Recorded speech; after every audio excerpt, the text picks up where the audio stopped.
Hello everyone, I'm Phil Rowley and welcome to the New Fly Fisher. Today we're coming to you from Scott Lake Lodge, located in northern Saskatchewan, just a hair south of the Northwest Territories border. There's over 2 million acres of water at our disposal, full of large lake trout and trophy pike. Let's get out on the water.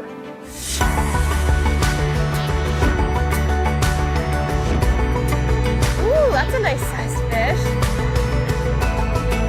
I will catch these all day.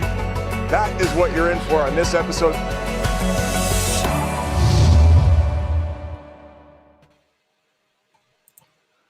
Well, hello everyone. Welcome to another New Fly Fisher live broadcast. I'm not so sure that video worked as well as I hoped. It seemed to freeze up on my end. Hopefully it came through. This past summer, late June, I had the good fortune to spend a week up at Scott Lake Lodge. Just an incredible experience up there, luxurious, in the middle of the wilderness, chasing pike, lake trout. There's even Arctic grayling and lake whitefish to chase. And I've got the good fortune to have Jason Hamilton, who's the lodge manager, and he'll be joining me tonight. And we're going to be talking about Scott Lake Lodge and all the great fishing it has to offer. So let's bring in Jason. Hi, Jason. How you doing? Doing very good, Phil. Thanks for having me on here. Good. Did that intro video freeze up? It sure looked like it did on my end. It paused a little for me, but I think most of it came through. Okay. That's good to know. Okay. So you're the lodge manager. How long have you been at Scott Lake? This will be my 10th or 11th year up at Scott Lake. I started off as a guide and obviously wasn't good enough in the boat to make it as the Scott Lake guide, so they put me in the office where I could do less harm. And you'd had quite an interesting. I remember us talking there. You'd had quite an interesting career before Scott Lake too, hadn't you? Yeah, I've been lucky to be in the right place at the right time to go see some of Canada's north and do some surveys and some biology sort of work on marine mammals up there, and very, very, very fortunate to see that part of the world. Yeah, no, it's a beautiful place you've got up there. It's just an incredible place for sure. So let's talk about. I'm just going to show a little video how I got there. But as I recall, you were telling me that that's not quite the normal way with the whirlwind in. But we'll just sort of bring that in and let people see how to get into Scott Lake and give them just a little snippet more of what a great place it is.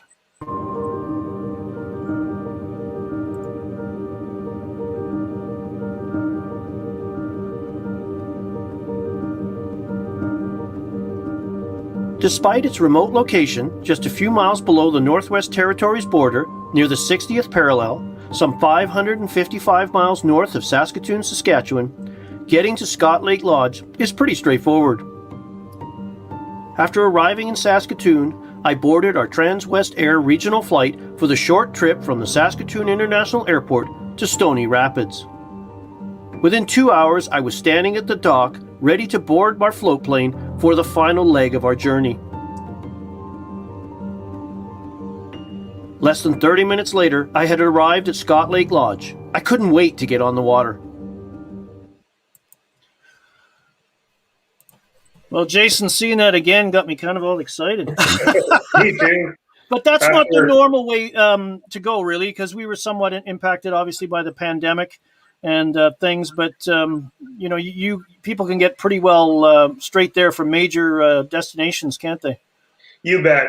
Once people connect into Saskatoon in a normal year, we would have our expediter, our lovely gal Donna Hill there. She meets everyone at the airport and would bring them over to a private charter at a different hangar, and then people would fly directly to Stony Rapids on Scott Lake's charter, then hop on the float planes as you did the last 55 miles up to the lodge. And most places in the lower 48 states or Canada, you can leave your house in the morning and be up on the dock, about 5:30, 6 p.m. with us, which is great. It's a long travel day, but it's a long ways to go. So it's quite convenient to get there. But it's a nice dock to pull into because happy hour is just starting, isn't it?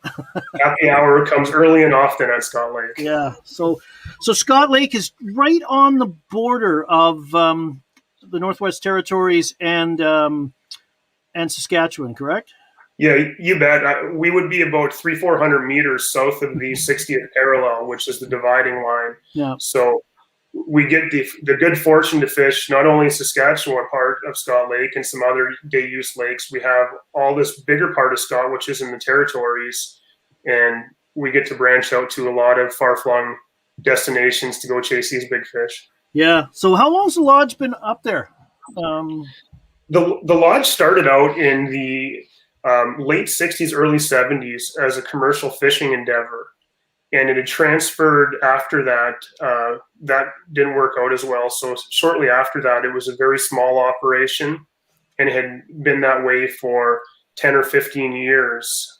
Under the current ownership, Tom Klein, the owner, had taken over in 1996. And they've built it up. There's been a lot of incremental improvements since then, but that's when sort of the modern era of Scott Lake has come in. Okay, that's cool. Well, we're going to talk about all the amenities, but I thought I'd give people a little sneak peek, and then we can talk to them. So just pop another video up here, and we'll let people, again, get The some manager visuals. of Scott Lake Lodge, And you're up again. Jason Hamilton. We've got a beautiful facility here on a 12-acre island just south of the 60th parallel. We can accommodate 26 guests at a time. We've got 14 guides, all with 18-foot guide boats ready to go. We have everything that the customers will need. Well, we've got a great kitchen crew. They're turning out meals for people. Breakfast, lunch, and dinner is fantastic. We've got a spa. You can get a massage, a hot tub, wood-fired sauna, fitness facility, and rec center, full-service tackle shop. Scott Lake itself is about 160,000 acres, but with all the flyout lakes that we can go to for the day, we've got about 2 million acres of fishable water, which is a massive amount that we haven't explored entirely yet. We get asked a lot of times what the best time of year to visit Scott Lake Lodge, and truthfully, it's any time that you can get a spot here. We do have a lot of returning guests each year, and we like to think that's a testament to us doing our job well. The best time to get in touch with us is a year in advance of when you'd like to come up. We'll be able to do our best to fit you in.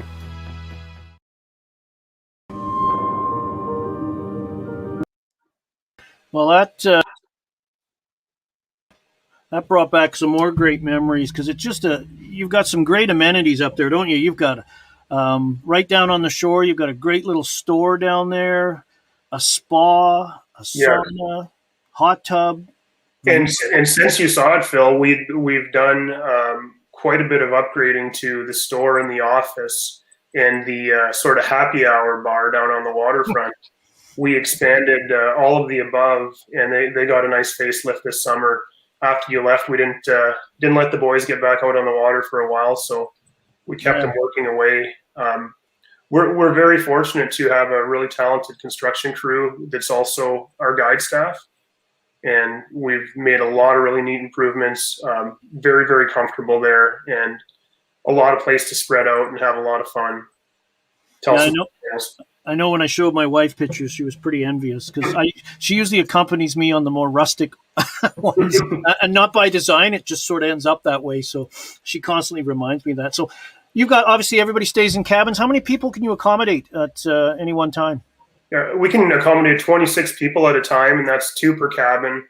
I think one of the big things as far as the upgrades to our cabin was we were seeing more and more ladies and daughters and granddaughters come up there, and that was an ongoing request that, to have better facilities, more comfortable facilities, and we listened. We do our best to listen to the customers and take action on what we're hearing, but the cabins are standalone, private bathrooms, and far enough apart so you can't hear your neighbor snoring. No, they were pretty nice. It's always nice to open the door of the cabin and go, "Ooh, this is nice." It looked like a top class hotel room you'd see in a big city somewhere. So, when's your season? When's it open? When can people get on the water up there, and how long does it last? Season kicks off for us June 9th every year. The calendar dates are the same, and it'll go right till September 10th.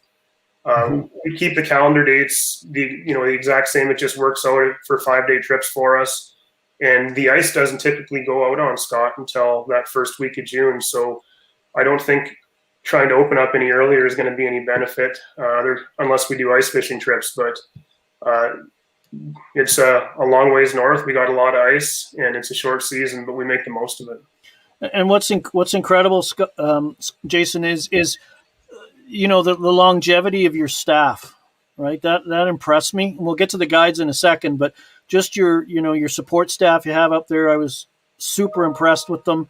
And just how long they've been there. You've got a real dedicated crew that's up there, in what's arguably a remote destination. It could be a challenge to staff, I'm sure, from time to time. It certainly is. We're taking people away for a good period of the year from their friends, families, and other vocations. But we've invested in great people, and I think that's been a real testament to how we've succeeded as a business in the customer service industry. We've found good people. It wasn't always easy, but once we got them, we try to treat them as well as we can, pay them well, and keep them around. And I think even in a typical industry where things are turning over every year or two, we've had a lot of our shore staff there for coming on 10 years as well. So it really makes a difference. So somebody arrives there. What's a typical day like on Scott Lake Lodge? What can they expect? So when you first arrive there, you get there just about at that happy hour time. We're going to have a big welcome speech. We're going to have all sorts of, hors d'oeuvres and things to welcome you there. Then you go to sleep. You're all excited. You get up and fish 5 full days. Typically, you'd wake up in the morning, have breakfast up at the lodge. It's sort of cooked to order, whatever you'd like. Then you go out fishing. You either plan with your guide a shore lunch, or you order the night before from our to-go menu for sandwiches or takeout. If you want to keep on fishing, a lot of our guests are real hardcore, so they don't want to stop for a shore lunch. I would suggest doing it because it is a major part of the experience up there. Then you fish the afternoon, come back, to the lodge about 6 o'clock, get cleaned up, head up to the lodge for dinner, and we do our best to put on a good show for dinner. We do 3 options per night with our kitchen, so you can have a little bit of choice, a big salad bar and appetizers, hors d'oeuvres. And then after that, the big fish of the day go up on the screen. People get to watch, videos and photos of what happened that day, laugh at their friends and cheer. And then we do it all over again for 5 days. Yeah, you mentioned that shore lunch. We had that good fortune to spend that day, and each of the guides made up their own specialty. I'm still having dreams about, was it the slabster, the pike? The lobster, yeah. Lobster, unbelievable, because to look at it compared to everybody else's battered fish, it didn't seem like, well, okay, that just looks like boiled fish. But wow, once you put that in your mouth, it was like, where do you get more of that? That was just incredible. You got to do that. You have to do at least one shore lunch, I think. That's the Canadian outdoor experience, isn't it? It certainly is. And our guides are, they've been there for a long time. So there's a little competition between them of who can come up with a new recipe or a different way of doing it. So there's some pretty different things. And it's a big help that one of our guides used to be the head chef of the lodge for about 10 years. He's got a lot of experience cooking, so he drives a lot of that innovation. Yeah, no, it was incredible. But anyway, so we got a beautiful place to stay. We're not going to starve to death, and probably quite the opposite. But the fishing, that's what we come here for. That's what people want to come here for. And again, just testament, I'll just start again with another video, but just, the quality of your guides and their experience was something to behold. So let's just fire that up, and people can get an idea of what to expect with the guides. Whoop. Hit the wrong button.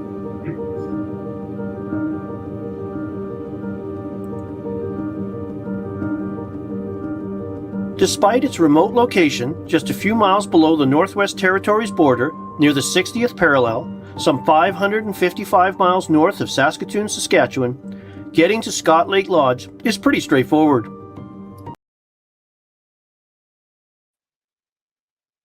Video in a minute. I guess I can't read a screen here in the background. I'm going, wait a minute, we saw that.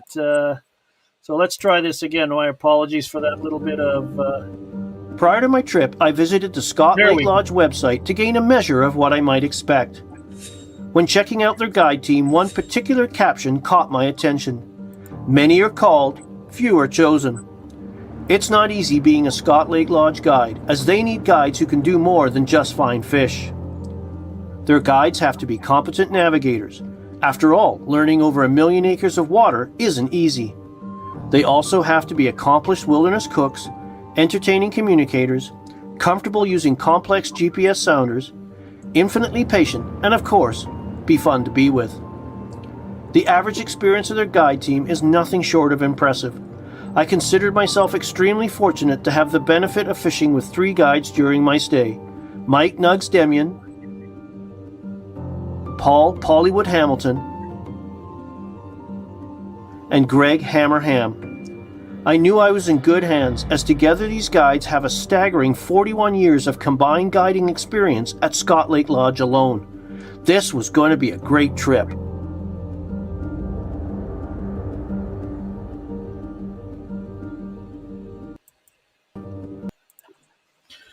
Yeah, that was the thing. I think when I checked your site before I came was that line, many are called, few are chosen. And I was just blown away by, the average experience of your guides there just on Scott Lake.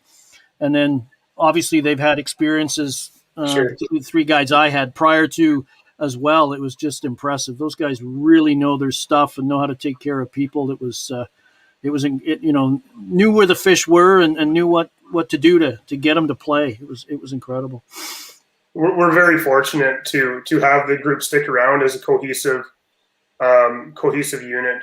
The guide team there's 14 of them, and I think we have to be getting close now to 20 years of experience guiding total for each person. And again, it's in the mid to high teens for Scott Lake. Our longest term guide, our head guide, Corey Craig, has been there, I think, 26 or 27 years. Wow. It's a bit of a mystery. But they really are a fantastic bunch. They are all up to date with getting people to and from wherever they need to go, all over the Northwest Territories and Saskatchewan safely, and educating people and having fun. And the fishing is, I hate to say it's often a secondary thing, but if people aren't having fun and enjoying their time there, fishing can be as good as it could be, but that's secondary to me. Yeah. We want people that are great communicators, great teachers, and great ambassadors for the part of the world we're in and our company. Yeah, their knowledge of the lakes, because those lakes have those reefs that just pop up out of nowhere and can leave a boat in serious trouble with a lost leg or worse if you're not careful where you're going. It's obviously been a learning curve. There's been a lot of metal left on rocks in the lake, and some of them pop up. Isostatic rebound is the claim over various years, but it really is amazing because we do have a very dynamic lake as far as depths. It's not a hugely deep lake between the connecting arms, and you've got to be very comfortable running a boat in 3-4 feet of water, and that water is very clear, so it looks like it's about a foot deep. Yeah. And some days it looks like you just reach out with your arm and touch the shore because that's where the channel was to scoot through those narrows, right? And you're at high speeds. And your boats are, just talk about your boats a bit. What can people expect, when they're on the water? What's the... Well, we just did a big replacement of our whole fleet, fly-out boats and the lodge boats. So we've got, at the lodge on Scott Lake, 18-foot Alumarines.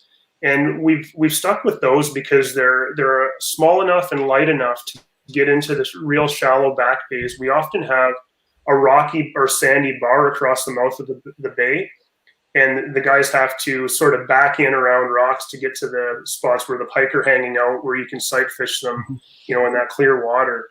They handle big water well. They're light enough to get into the shallow water, and they've got a nice deck to, fly fish off of. It's pretty clean up front, so they seem to work well for us.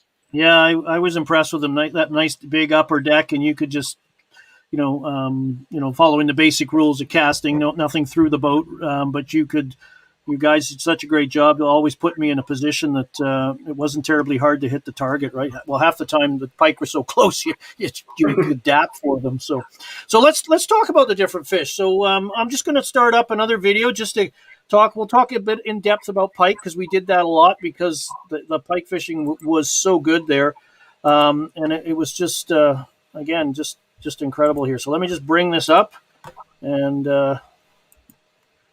Let me just find it here. We're just checking it down. I want the sight one. That's what I want. Here we go. Sorry about that. The next day, Mike and I headed back out on the water and sight fishing for big pike in the shallows.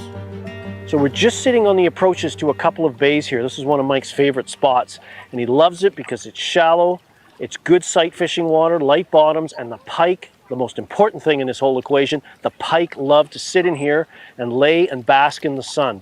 And we're just going to go in there with the floating line, the 8-weight, a black bunny leech that imitates the immature burbot that these pike love to eat. We're going to go give it a try. The reason I brought Phil into this bay was because I got some fresh water coming in here from a little creek where the suckers run sometimes. Also, we got some nice big warm bays out in here, and the pike will like to sit in those and kind of bask in the sun and warm up and digest sometimes. Over in that other part of the bay, there's a little sand hump, and the fish like to jump up on top of those and sit on that sand hump and get nice and warm in the sun. A little bit later on in the season, a little bit of vegetation, some eelgrass and some other things will pop up in there. So that's why we came into this bay today, looking for a big fish. Well, something just ate. I just saw the flash of the mouth. I think he's going to take some line. I don't know how big he looks decent. He hasn't woken up yet, I don't think. Yeah, that's a big fish. That's a big fish. Just been an incredible experience up here at Scott Lake. Diversity of fish. We got lake trout, pike, fly line around Phil's feet. I could see the white fly, and then I just saw the flash of the mouth. The fly disappeared, and then I felt the tension and just keep stripping. Strip set that fly right into his mouth. Unless he's a big predator, he doesn't want to let go of this. She's probably more like it. There she goes into the basket. Nicely done, Mike. Woo! Look at this beauty. Just under 40 inches, right at the approaches. Big killing machine. Let's put her back and let her go.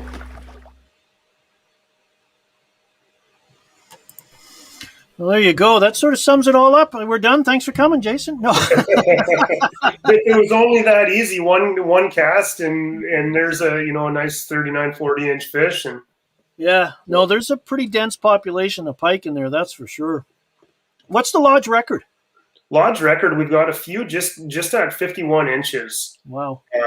That's it's big fish for us, and there's obviously some tales from guests and guides of a few that are bigger than that have either got off or have come up beside the boat. But so far, all we can claim for sure is 51 inches, and our guys hold themselves to a pretty high standard of being truthful about how long a fish is. So I got to believe that when they say it.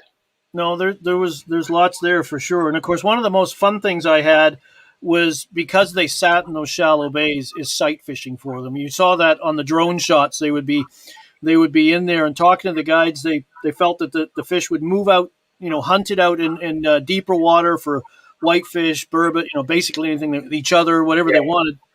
And then they would come back into those bays because they're the first to warm in the spring. And like a boa constrictor in a zoo, they just sort of sit there and let that high water temperature speed up their digestion so they can go out and terrorize the neighborhood once again. So you could come into those bays and just see those fish everywhere.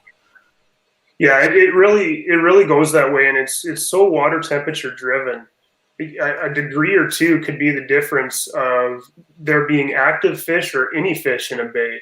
And what I think, having all the list of spots to be able to hit them fairly quickly if something's not happening is really key to success, because you could hit 2 or 3 spots. It could be, 54 or 56 degrees Fahrenheit. The fish just aren't there or aren't ready to move. You hit that next bay that's 60 degrees. And it's on. It's just boiling as soon as you throw a fly in there. Yeah, it's incredible. That's a great segue, because that's something I noticed with, and I'll just pop this video up that sort of illustrates that. So one of the things we're doing here is a bit of a run and gun approach. This Scott Lake is just dotted with these little bays that are home to pike, and we're just looking around. If there's pike in here, obviously we're going to cast them. If not, we'll just quickly skip out. and go to the next bay. And water temperature is really critical right now. We're still late June, so this lake's just coming out of its winter slumber. These bays are all warming at different rates. Some bays we will have 58-degree Fahrenheit water temperature, and the pike are almost dormant. We'll go into the next bay, it'll be in the low 60s, completely different game. Those fish want to play. During our trip, we also learned that not all bays were equal. Although almost every bay held fish, water temperature was key. Pike resting in cooler bays were often reluctant to chase the fly. Warmer bays, with water temperatures in excess of 60 degrees Fahrenheit, always produced.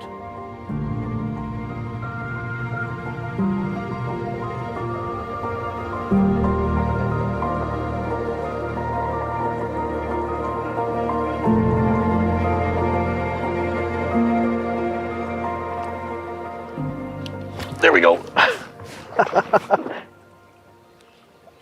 Now it's upset. That's upset. Clear the decks, clear the decks. I don't want to be standing on the fly line. Use my pinky, guide that spare line up. Okay, keep tight. Now I'm tight to it. And I might stick him a couple more times. Get the side pressure on him. Ooh, look at the dust clouds. He looks bigger. I'm gonna pull this anchor up so we don't have that issue. Right in the side of the mouth, 36, too. 37. See if I can steer him in.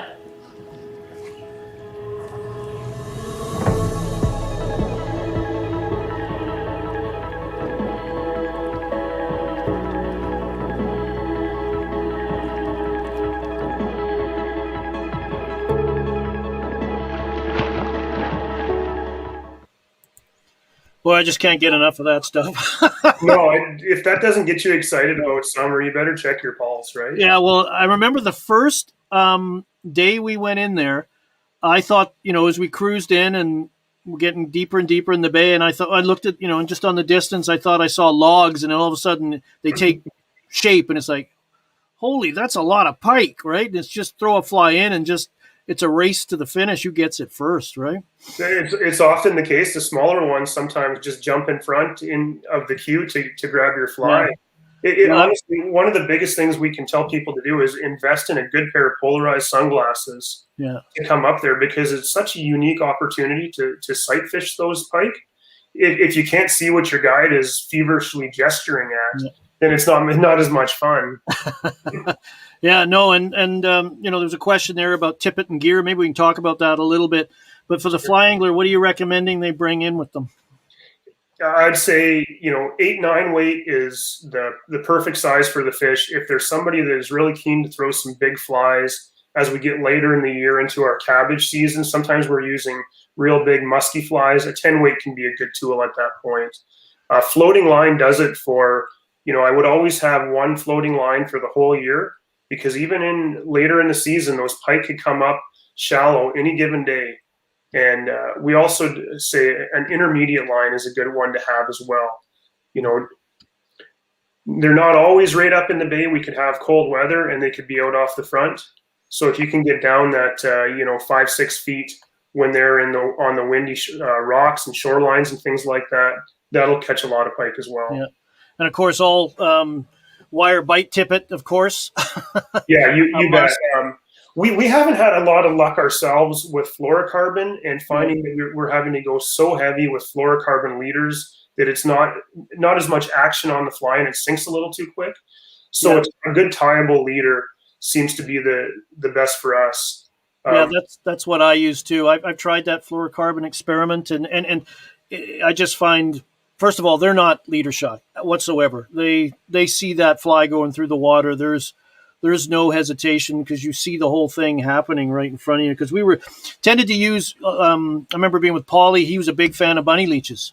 A very simple fly. And we found that on those dour days when the temperature was down, a black bunny leech, slow, kind of uncharacteristic for pike, really worked for us. So we were either white or black.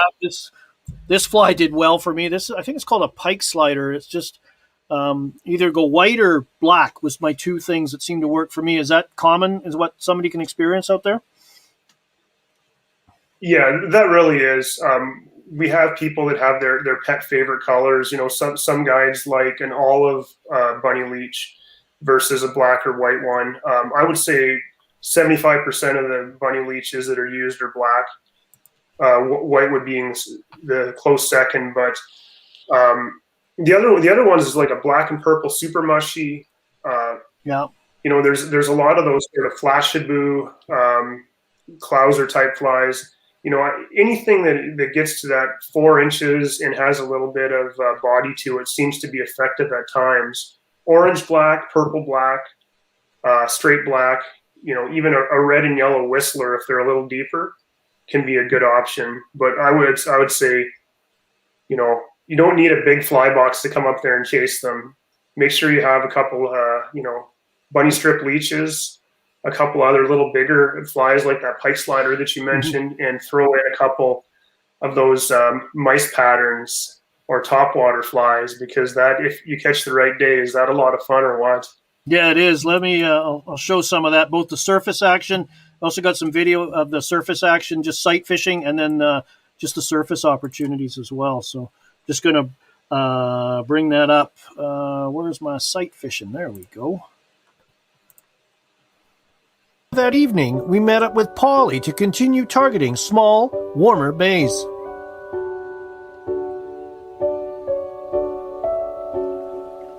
Right here. Well, I see him. Yeah, I got him, so I'm going to lead him this way.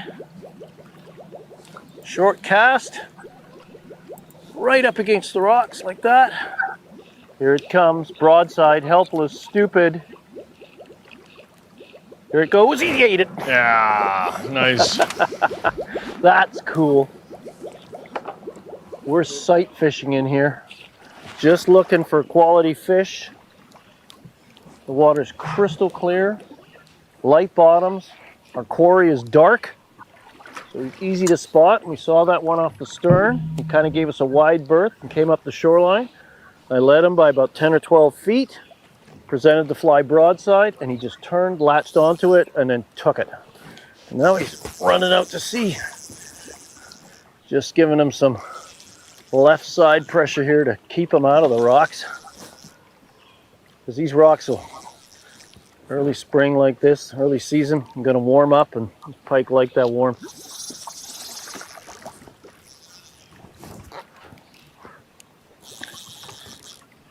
And you must use wire tippet. These fish have some teeth. There he is. He's starting to. You always expect a last surge. But that fish, if we see them cruising high in the water, they're usually hunting and they can be caught.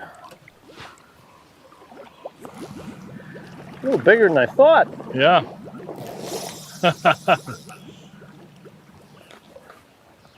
There he is. Keep that bend in. Net out here. I was going to grab him, and then I looked, he's a little bigger. Gives you an idea of what kind of fish we can expect by the size of that net. That's a nice fish, actually. Yeah, it is. Oh, look at that. What a beautiful specimen. Just going to rest there. Woo! Boy, that every shot brings back memories. I still remember seeing that just right along those rocks, lead him by about 8-10 feet. And as soon as that fly hit, you could just see that fish perk right up and then just glide in and then pick up the pace and just crushed it right before your eyes. That sight fishing with any surface fly or anything else was pretty incredible. Yeah, that's a lot of fun. Mm-hmm. We can't do it every day. Some days they're just not. That's not where they want to be. But quite often it happens, and you cherish every moment that you can do that and go in there. And when your guide says cast at that log, it's not necessarily a log. Just cast at it. No, and that's we were on Scott Lake the whole time because it was a pretty high water spring, wasn't it? I remember you saying that. It was just water everywhere. But you've also got those other destinations, and that's typical of the other fly-out destinations as well? Yes, we've got a real wide variety. Scott Lake itself is very clear, very oligotrophic, and fairly clear lake. We get into some of our flyouts. We've got 22 destinations that we go to for the day, and you can have some real varied things. River situations, some more tannic stained water, and you can still see the fish, but they're so shallow in those cases that you really have to get close to them to see them. A lot of these other, lakes in our flyout systems are on these big rivers, and the weed growth is quite prolific there. And so you're often fishing around eelgrass or cabbage, or some of the, what the heck is the other name? Milfoil. No. And we are targeting these little spots, and they could be huge. We've got one place called the football field, and that's a couple 100 yards long of good deep cabbage that just fish explode up out of. And so that'll come into play more as the season progresses. What you guys were there for was our prime early season. You're seeing fish up shallow often, and as we transition into sort of mid to later July and into August, the weed beds play a much bigger factor in how we, see fish grouping up and target them based on the vegetation. That's cool. And then what about the fall again as the weeds start to die off? Is it still the same, or has it changed much? If you can find green weeds, you certainly have success. And the other cool thing is, so in September, as you get a big cold front come in, it changes the water temperature, brings it back down. You get a day or two of sun after that, you can have the exact same sight fishing up in the shallow bays as you guys were witnessing in June there. But often we're fishing, a wind-based rock bite. Yeah. So that sort of 8 to 12 feet, looking for real dynamic areas, narrows or saddles and things like that, with a lot of good habitat around them, and targeting those. So the wind is channeling, pushing bait, pushing prey into certain areas, and the pike are targeting them. You mentioned, maybe we can explain it a bit for our viewers, that the importance in the fall of fishing green weeds versus dying and decaying weeds. You bet. The green weeds just hold the life still. As the weeds die off, they use up the oxygen in the water, and it's less attractive for bait fish, and obviously less attractive for predatory fish once that starts to happen. So you make sure you're targeting good green weeds, you're going to have more success. But honestly, I think some of our biggest fish come off of the rock bites. There's a lot of fish in Scott Lake and any similar lake that feed deep on, the whitefish and the cisco and the burbot all summer. And they might not necessarily come up and be accessible. They might just be out in the basin of the lake. And fall is the time that those big fish really make mistakes. They're following the cisco and the whitefish up shallow as they stage to spawn, and they come up there, and they are voracious feeders and really can make those mistakes where you see some of the biggest fish of the year. Yep. No, that's a great tip about the weeds, because that's common to any still water, whether you're chasing bass, trout, pike, any of those fish like that. But to me, I think the other exciting thing about chasing pike, of course, is getting them on top, getting them to come up and eat on the top. And I'll just show you a little bit of action of what that looks like.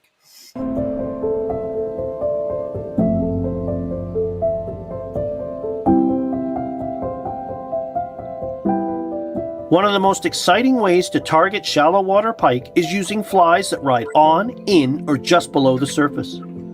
The surface disturbance these flies create attracts pike from a distance. The explosive, heart-stopping takes soon become addictive. For many, it is the only way to target pike. Subsurface flies rarely, if ever, make their way onto their leaders. Now look at those eyes right in through here. So they got these laser pointers, right? So they're looking through here. That's their gun sights. Yeah, it's their binocular vision. Then when they flare this whole thing open. When they do that, they can't even see what they're eating. So they have to flare as wide as they can to get that fish in there.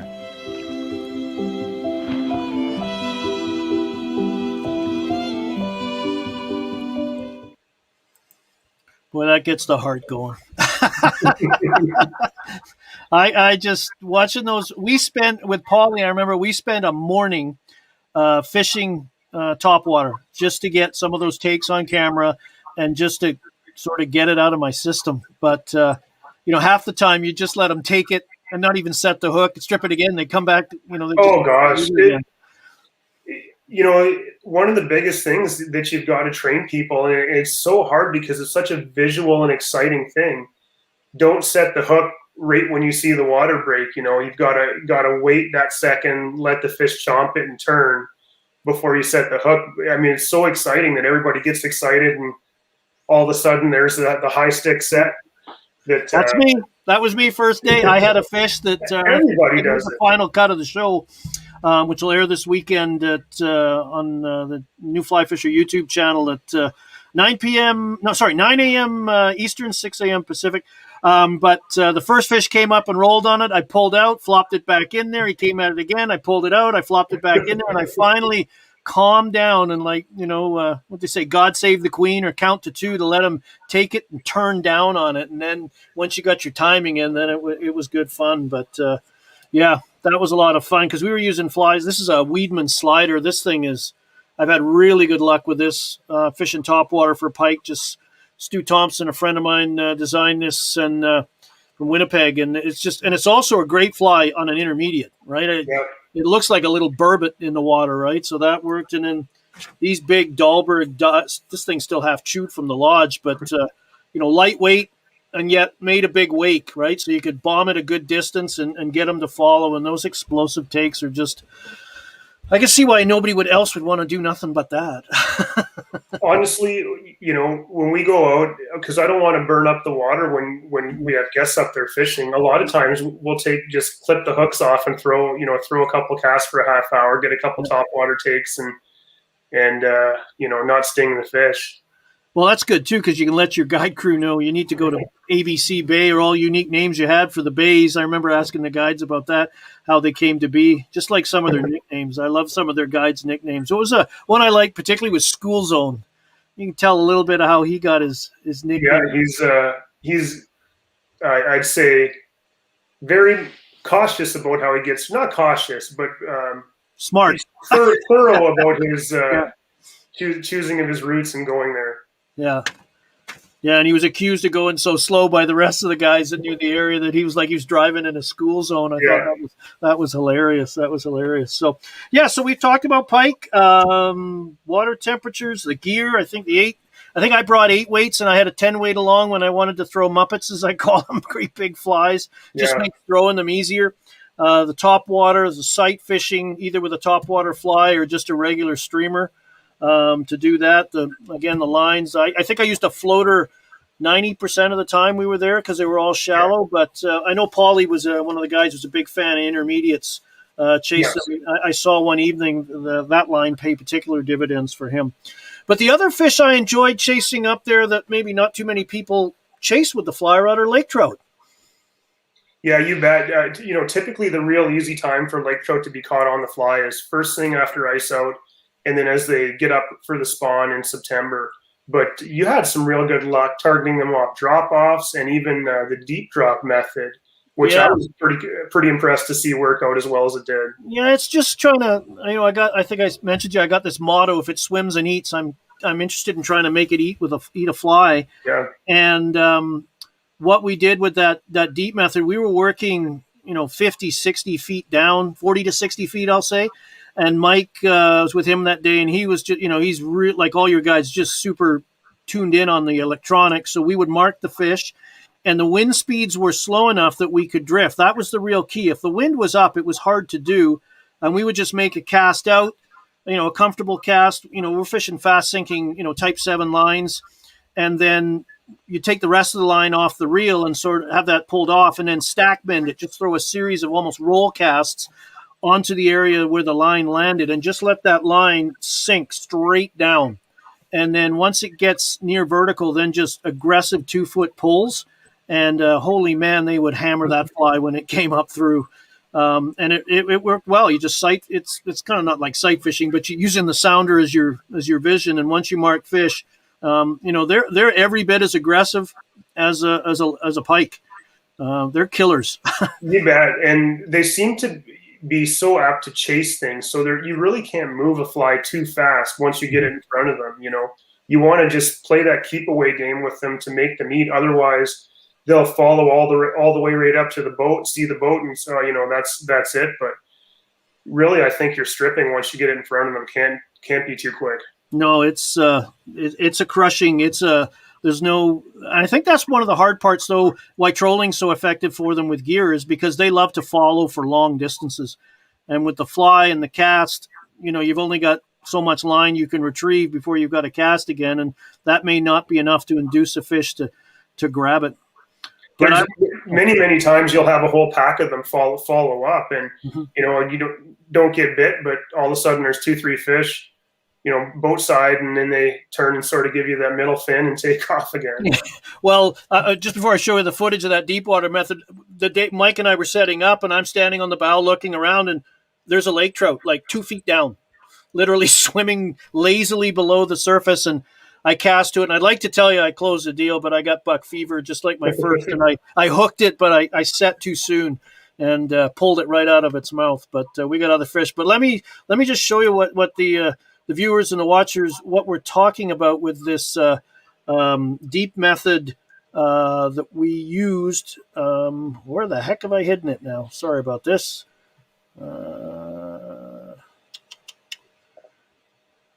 There it is. Sorry about that. Can't read. Day 3, we begin targeting lake trout. Other than early spring when water temperatures are cool, or late fall when lake trout prepare to spawn, do they gather consistently in the shallows. Many fly fishers consider catching lake trout on the fly a daunting prospect as they always seem out of range. However, if you choose the right approach for the conditions, you can catch lake trout on the fly, even if they aren't in shallow water less than 20 feet deep. To target lake trout on the fly at Scott Lake, I worked with my guides using 3 primary presentation options. When wind conditions allowed us to control boat drift, we prospected deep water in excess of 40 feet. Using our sounders to mark fish, I made short casts using fast sinking lines. I then fed additional line using a series of stack mends to get the fly deep and hook fish.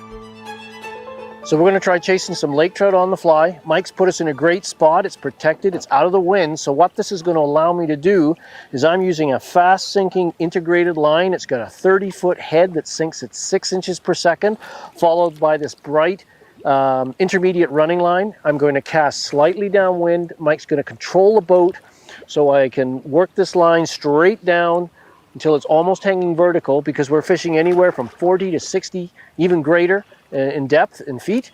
And then I'm just going to do aggressive 2-foot pulls, or even tuck the rod under my arm and do what we call the roly-poly and just cycle our hands in to strip that line in and just wait for that pulverizing take of these lake trout. It's a team effort with Mike controlling the boat, reading the sounder to mark fish, and of course me having to close the deal with making the right cast and getting the right presentation. And all we're going to use is a white dragon tail. Just like this, swims excellently in the water. It's going to jig up and down. It's going to look good to eat. Let's give it a go. Cast it out, feed in slack, trying to induce this to sink straight down, and then 2-foot rips right through. There we go. Fish on. Fish on. Found a hole, marked fish on the sounder. Got my type 7 with an integrated line with the intermediate running line. We're just casting it out as far as we comfortably can and then just letting it descend right down till it's hanging vertically. We need light winds to do this. And then once it gets down, we're just stripping. I got a white dragon tail on, lots of action. And just stripping it up vertically, and all of a sudden, wham, there we go, lake trout on the fly. You just gotta get it down. And Mike's doing a great job controlling the boat. And we have the lake trout in the basket. It's fighting me a bit, but there you go. Beautiful lake trout. Taken in water you wouldn't normally consider fly water. Off he goes. It can be done, folks. It can be done. More good memories. Yeah, that was a lot of fun to do it that way, and a great way to get them, when they're not in the shallows or in the deep water. Well, in that time of year too, because if you think about it, the surface temperature where the transducer is reading is a little warmer, but where that temperature gradient sort of cools down again is so high at the time of year you guys were there. The trout could be anywhere from 10 feet down to 100 feet down. So it really is a good method to cover all that depth in sort of a vertical presentation. Yeah. And this little dragon tail, I call it the blushing dragon. Just, I think that's a llama streamer fiber, any of those fibers on a wire brush, and then a dragon tail. This thing just on a jig hook with dumbbell eyes, it just comes alive in the water. And that red and white combination, I don't think that works anywhere as well. Whistlers too, like this, also work really well for those lake trout too, and they're pretty easy flies to cast, which made it nice, right? Yeah. You're not chucking like I said, for the pike, those big. Well, yeah, instead of let your line do the work instead of the big dumbbell eyes, which also has more leverage for the fish to shake that barbless hook loose, because all of our stuff is barbless. If you get the giant, big tungsten dumbbells, it gives that little bit extra weight for the trout to shake it. Yeah, no, they were. And they get pretty big, obviously there at Scott Lake. What's the record? Yeah, we haven't weighed fish in quite some time, but we go by length on most of our fish, and the biggest trout is 46.5 by 26.5 or 27-inch girth. So it's getting, I think, up over that 40-pound range for sure. We go by the sort of length girth weight calculation. 30s formula, I think they call it. Yeah. Yeah, and we do get a lot of big fish that 20 to 30-pound range, and some certainly over that. But that's a pretty impressive creature. And when you think of how slow they grow and how old they are, those fish could be 50, 60, 70, 80 years old at that size in that cold water. So it's a pretty special beast. Yeah, they were incredible. In fact, seeing that opening shot with the pike cruising the shallows reminded me of the pet that seemed to be at the dock every morning, swimming around underneath, because I guess he's become accustomed to a little free lunch when the staff are retained a fish for dinner. Yeah, you bet. Bubbles is our local dock trout, and Bubbles is getting to be a pretty nice trout now. I mean, I think he's got to be in that 12 to 14-pound range. And every time a boat pulls up, that Corey, our head guide, has been feeding him for a long time, and he gives it the rib strips when he keeps a fish for shore lunch. So Bubbles comes around every day looking for his meal and provides some excitement there at the dock.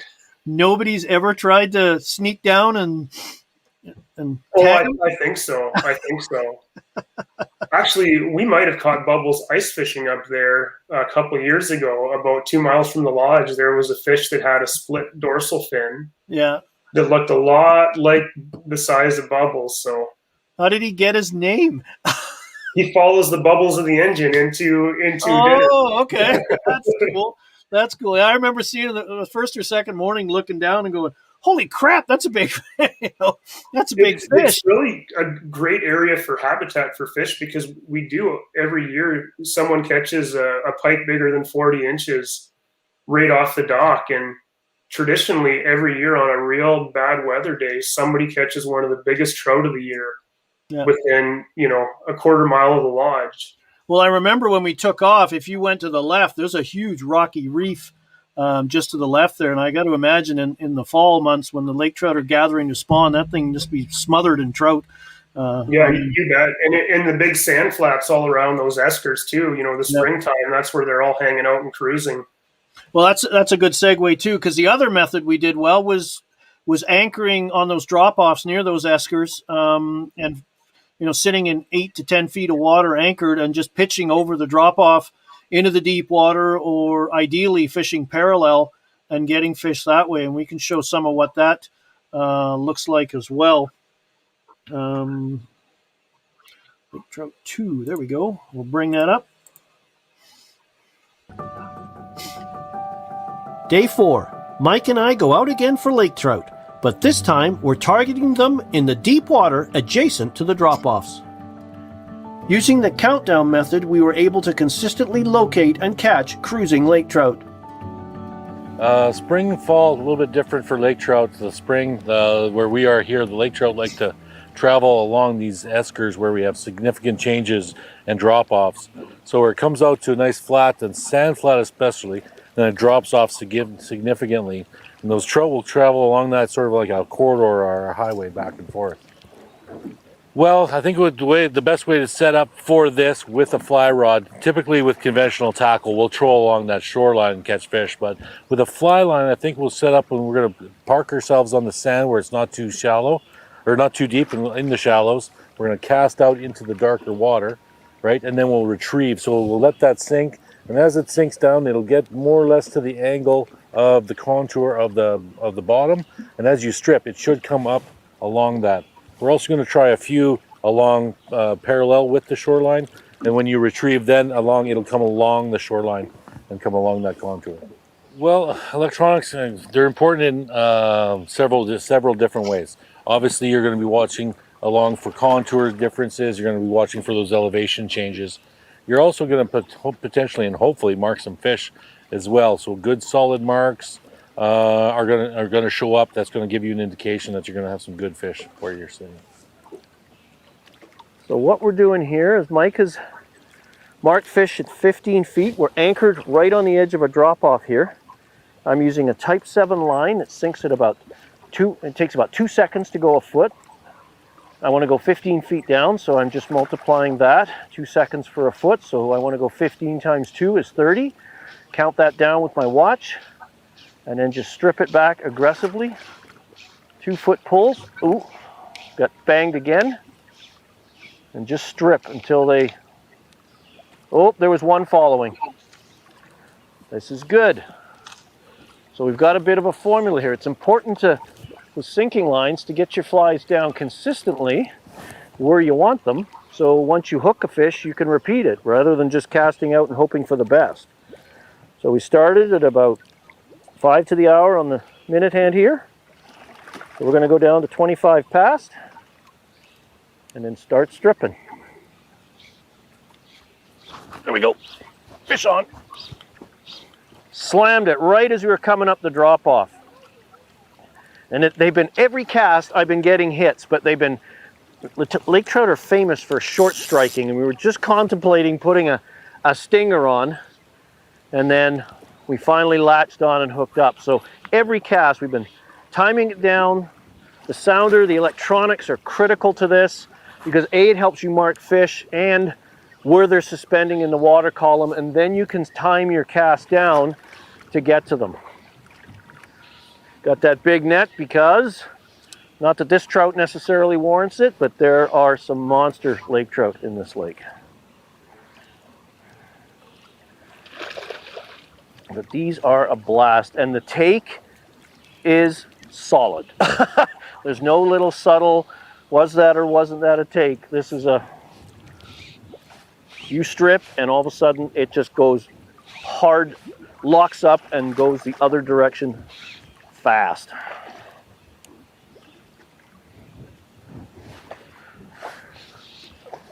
Steer him into the bucket. All right, let's look at the prize. Peel all the net in so he's got less net to swim around in. Grab him by the tail, the caudal peduncle, and there you go. Beautiful lake trout. A killer of mini minnows and baitfish. Okay, let's put him back.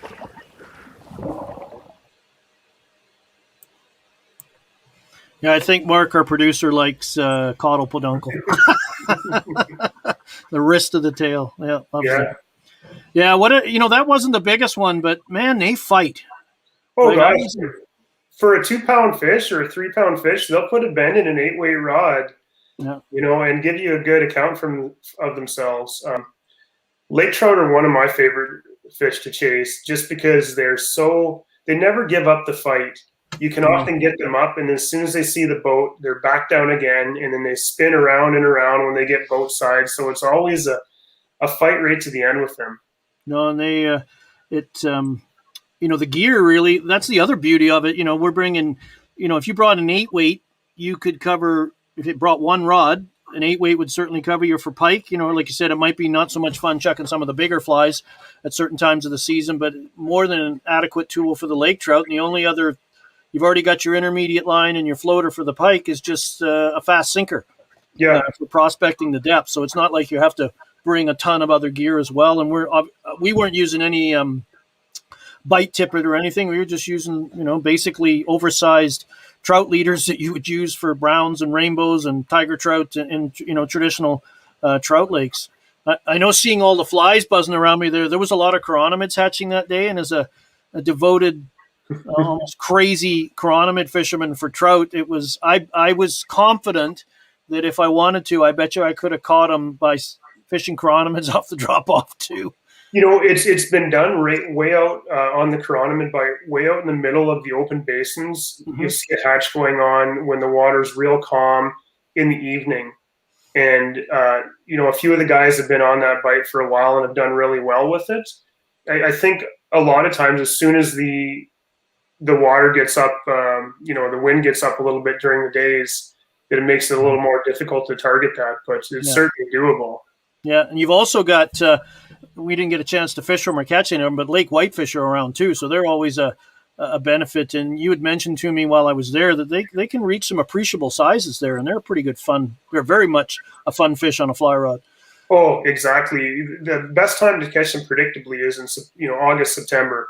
Towards the end of the season, they come up to spawn, and in incoming rivers, the mouth of these creeks and rivers, they sort of concentrate there. And we do a lot of chironomid fishing for them, and we catch a lot of, you know, small to medium-sized lake trout at the same time. Sometimes if you really wanted to target them, you've got to have that smaller fly in your hands in the spring, and you'll see the packs of these big whitefish sort of roaming the pike bays, which is pretty trusting of them, I think. Yeah, and some of those cooler bays, we saw that them mudding around. You know, you can see them, you know, vacuuming out snails and bugs and whatever else they're eating on the bottom there. And there's a big pike just sort of in a cool slumber going. That's a pretty daring whitefish, I would think. Exactly, but you've got to be quick, and if you can get a fly in front of them, sometimes you can be lucky. But it's not a very predictable pattern for us. Yeah. We haven't found something that works great all the time for them. Yeah. And the other thing that we got to experience for lake trout was fishing some of the outflows, you know, the water moving from one of these small lakes into the main lake and vice versa. And I'm sure on those smaller flyout lakes, you got the same thing as well, right? We do. There's a lot of opportunity to catch fish, and it's amazing that you'll get fish of real big size in real shallow water as long as you have some moving water. So It could be, you know, the first week of July, and there all of a sudden there's a 40-inch trout sitting up in this river outflow and just a few feet of water. It's pretty impressive. Yeah, I'll get some video started here, but Paulie took us there one day that's usually, he said, stacked with lake trout in the spring, but with the high water, they'd moved out into the main lake and weren't there. But pretty beautiful place. You could see the bottom, and if they were there, you'd be sight fishing to them because you can see every pebble on the bottom. It's so clear. But I'll just open this up about some of the lake fishing, the outflows ahead. The main current tongue. We're sitting in the slack water, so I'm going to cast down and across into the current, a little downstream bend because we're sitting in the slow water. That's going to help the line sink and swing down to about 45 degrees. Let that fly and line get down, and an aggressive 2-foot strips, because the lake trout are either hanging under the current or just on this slack water, and we're fishing this little red and white whistler, and they just plow it. So here we go.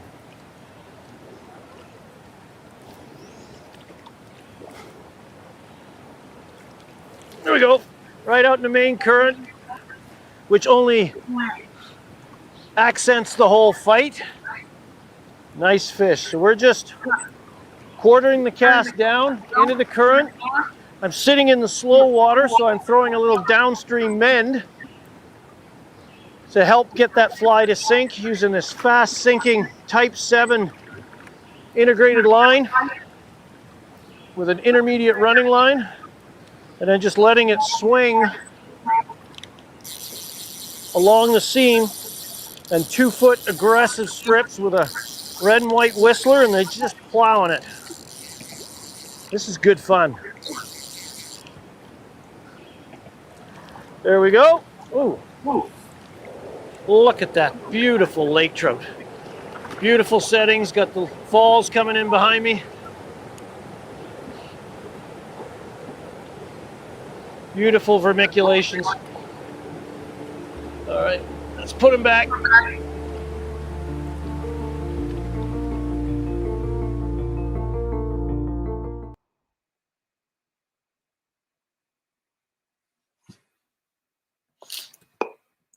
I could have done that all day. That's a beautiful spot, isn't it? Yeah. It was. I think our cameraman and guide wanted to go chase some more pike, but I was like, I could do this lake trout thing all day. I would, because they're just part of it to me is you're not supposed to catch them on the fly, so it makes it a little bit more rewarding with that. It was honestly a little bit of an odd year too, because the water was so high. We had never seen it as high as it was. That I think that it was the fish pattern was the timing maybe was just a little bit different, or I'm not sure how that affected them necessarily. But 2 of our 3 docks were underwater, which had never happened in the time that I've been there, and not the time that some of the other fellows have been there. So. Yeah, and I see on screen is a great question from Where's the Sauce? Great segue, because I was just about to go into that. We never got to experience it because of the high water. It just wasn't safe to get up some of those rivers, but you have some pretty darn good Arctic grayling fishing, and if there's a fish made for a fly rod, it's an Arctic grayling. Oh, they really are, and you got it right. The water was well back into the willows, and it just wasn't really safe or convenient to get at them, and it wasn't the time. Typically when the water's that high, our success is not real high on them. They're right up against the bank and very, very difficult to target. But once we get the right conditions, boy, dry fly fishing grayling on a stream up in the Northwest Territories is about as cool a northern experience as you can get. Yeah, that's a postcard thing. Yes, because you'd 5-weight setup you'd use for that, floating lines, fly flies. We have 4s and 5s. All our guides have 8, 9, and a 4-weight for when they go after pike, trout, and grayling. And most of the time we use a 4, but you can certainly do a 5. We've had some more people lately coming up with 4 and 5-weight 2-hand rods and catching them swinging, and seems to be a blast.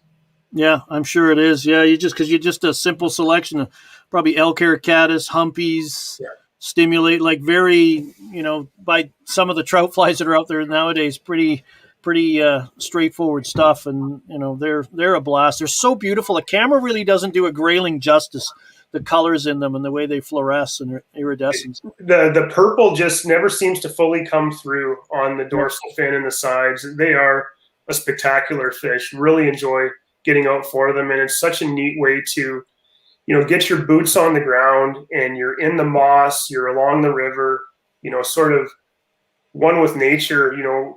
It really is a great way to spend an afternoon, and I highly suggest people take advantage of it, because it is such a great way to see the small flowers and see these smaller rivers you wouldn't be able to get into with a boat.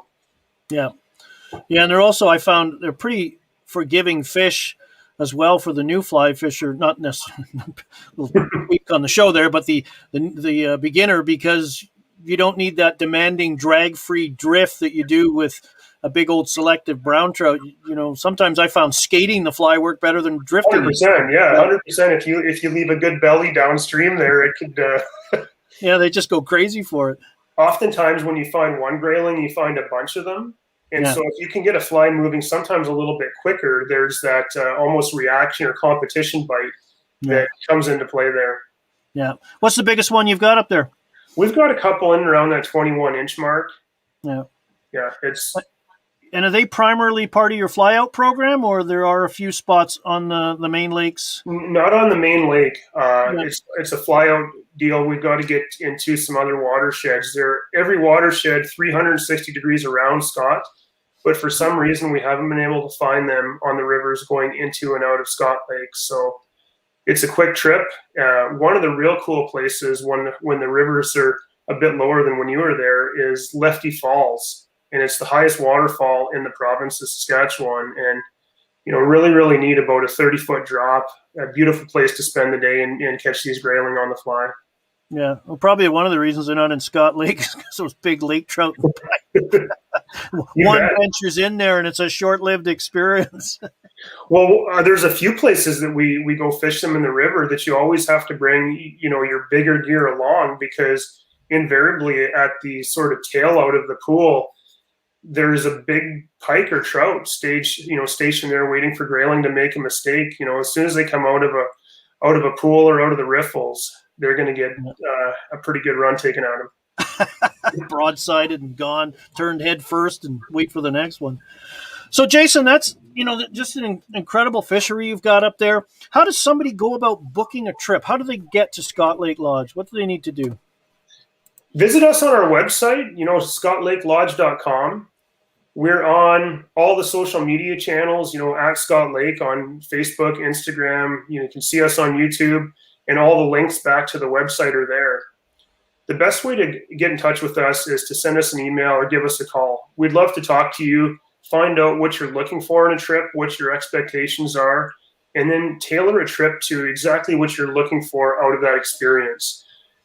That's the best way to get in touch with us, and we'll make sure that we tell you, give you all the details about the time of year that you can come and what you're, wanting to chase after, and set up a real cool experience that you're going to, I think we have such a repeat customer base. The once in a lifetime trip is an annual event with these folks, and it's a lot of fun to see, the same faces, and a lot of fun to experience new people seeing it for the first time.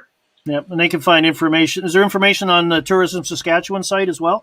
Certainly, we've got a little page there, and you can click through and go through and check us out. We've got some great photos up there, and you guys got some great photos and video when you were up there. Boy, I was just going through some of that. It's pretty exciting to see.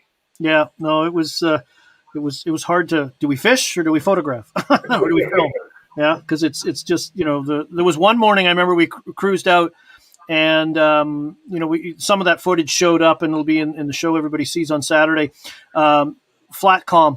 Like, you could have flipped. We could have been on the other side of the planet, right? Flip it upside down. You didn't know what was sky and what was lake because there wasn't a ripple on the water. It was just one of those, you just sort of put life in perspective moments, right? It was just incredible. So in addition to gear, what other things should the traveling fly fisher bring to Scott Lake? Well, we have all the gear that anybody could ask for up there. We've got rods, reels, of all the fly setups, all conventional setups. Each guide has a full suite of that. So if you didn't want to bring that, we have it there. We've got the tackle flies up there. But the biggest thing is a really good rain suit and a really good pair of polarized sunglasses. Yeah. If you're comfortable out there, because it's, the north part of the world, it could be sunny one minute, raining the next. If you're comfortable, you're going to fish more effectively, you're going to have more fun, and you're going to be more successful because of that. And I guess the question always is, in a remote northern destination, what are the bugs like? We have bugs. in a high water year, as you witnessed, the bugs are often worse than they are in a normal or low water year. Typically, our mosquitoes are not an issue in the boats or at shore lunch during the day. Just in the early mornings and evenings. Black flies, we don't really get into too many normally unless you're around moving water. I've been a few places up in the north at various times of the summer season. Scott Lake is not bad in comparison, but they're there. And we've got bug nets, in the cabins over each bed if people want to use them. We do our best to sort of get rid of all the bugs that we can through these mosquito catchers and bug zappers and things like that. But yeah, they weren't too bad. Although I do remember one morning you could hear in the washroom brushing my teeth, I could hear this hum, and it was like everybody was pressed up against the mosquito netting, like they were window shopping for me, right? So yeah, last year was one of the more memorable years for bugs. I think just with the high water, they lasted for us a lot longer than they normally do. Typically, our mosquito season is largely over by that mid-July. Yeah, once that swampy habitat dries up, they've got nowhere to carry on their life. Although it's amazing they pop up again the next year. So. There's no shortage. No. So, Jason, anything else you'd like? We Is there something we've missed or anything else that you can think of you'd like to add?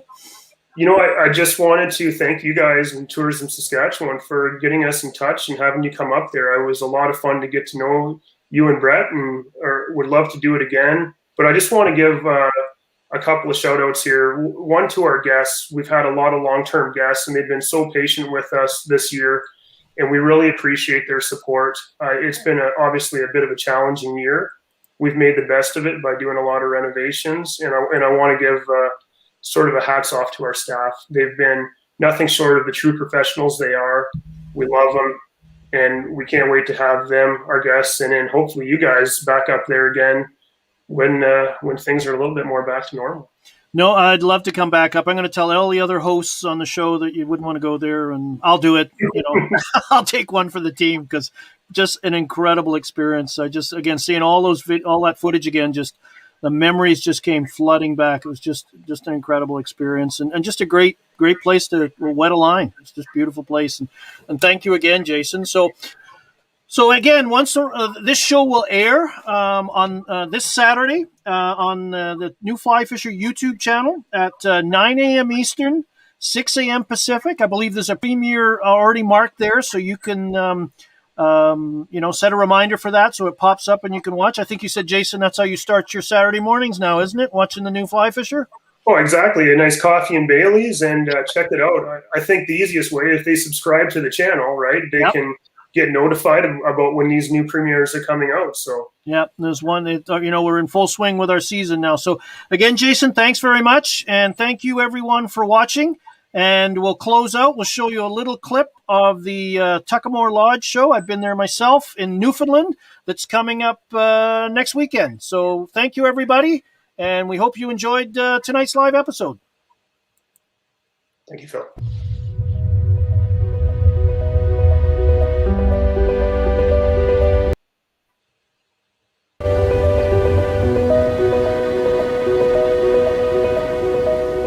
Newfoundland, a rugged and yet stunningly beautiful island in the North Atlantic.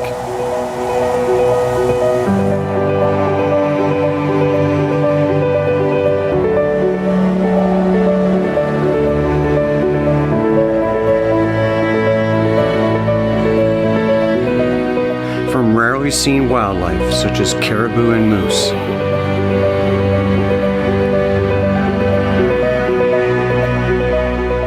to incredible runs of Atlantic salmon.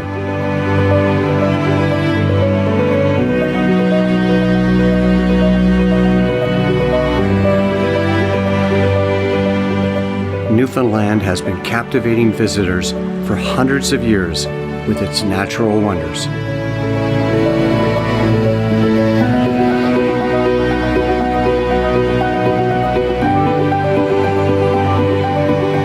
My adventure is in northern Newfoundland, which juts into the sea, surrounded by passing icebergs, feeding whales, and much, much more.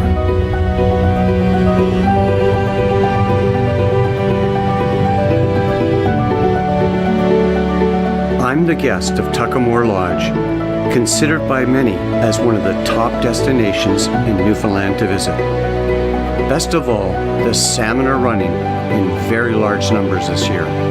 This should be a trip I will remember for the rest of my life. Come join me on this epic adventure.